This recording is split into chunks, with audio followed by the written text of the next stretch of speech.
Today's topic is ionic equilibrium. To understand this topic, firstly we should know what are electrolytes and what are non-electrolytes. The substance which can conduct electricity in aqueous solution, they are electrolytes, while the substance which do not conduct electricity, they are non-electrolyte.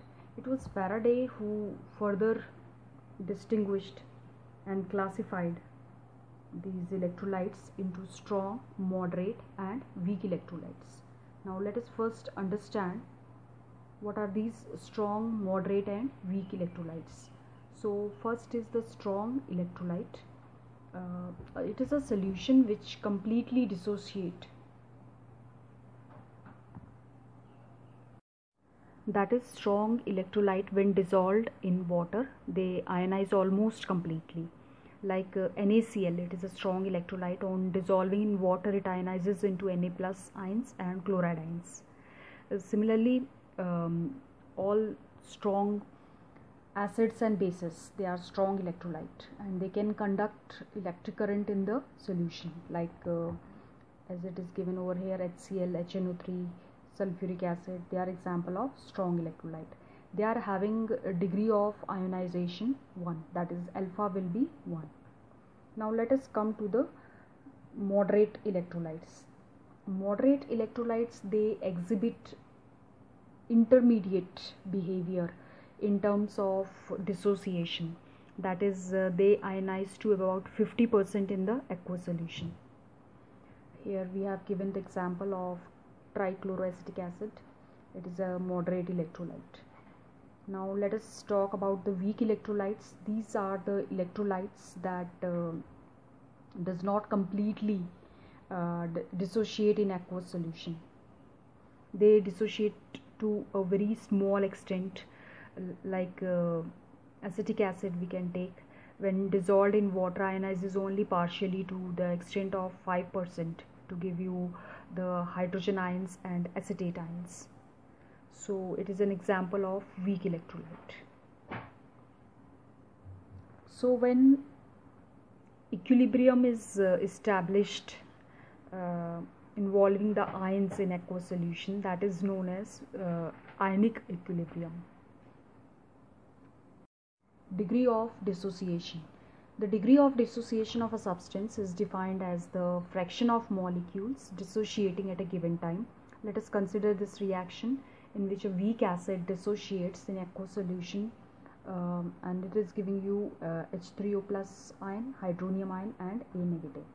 Let us say that initially the concentration was of an acid alpha, and of this 2 it is 0, 0. So at equilibrium the concentration will be 1 minus alpha in this case, and this will be C alpha, C alpha. Now dissociation constant, that is given by the concentration of the product upon the concentration of the reactant. So concentration of, these are the products, so this you will take at the numerator, and concentration of reactant you will take this at denominator. Now write in terms of concentration, hydronium ion, that will be C alpha and A negative is C alpha. Acid concentration is C and water concentration is 1 minus alpha.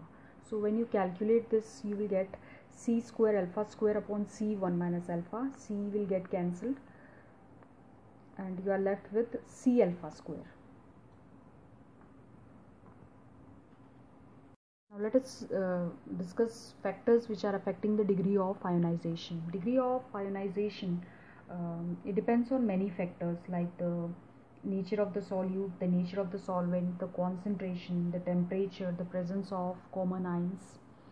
So when we talk about the nature of the solvent, every solvent has some definite value of dielectric constant, that is the defined as the power to weaken the forces of attraction between the ions of the electrolyte.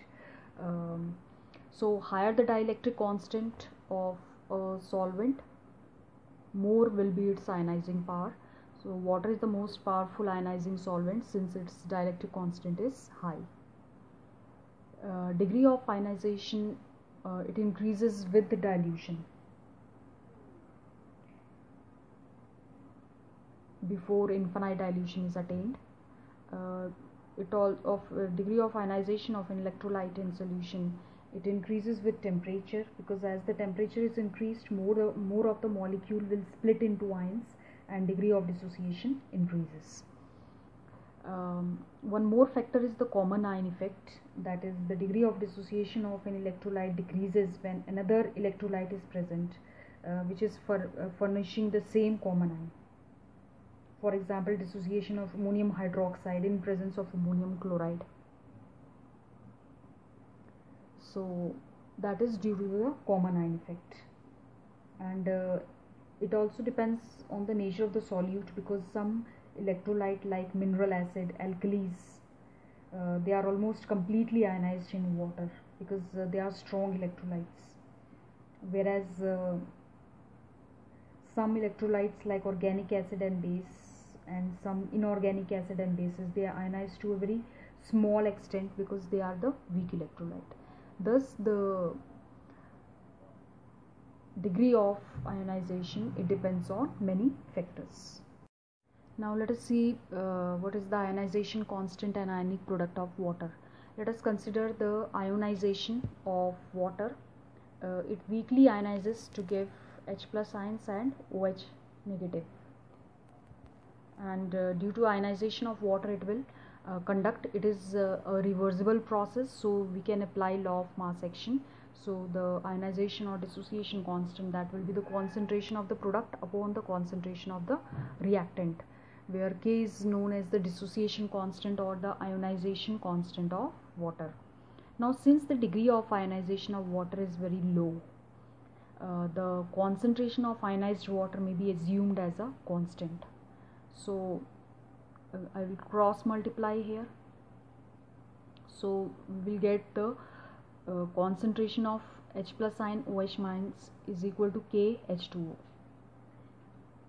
That is nothing but the Kw, that is the ionic product of water. The ionic product of water is thus defined as the concentration of H plus ions and OH negative ions, and it is equal to 10 raised to minus 14 at 25 degrees Celsius or 298 Kelvin.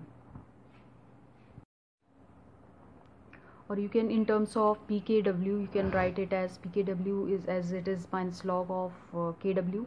So minus log of, you will put the value of Kw, that is 10 raised to minus 14. So it comes to be 14 at 298 Kelvin.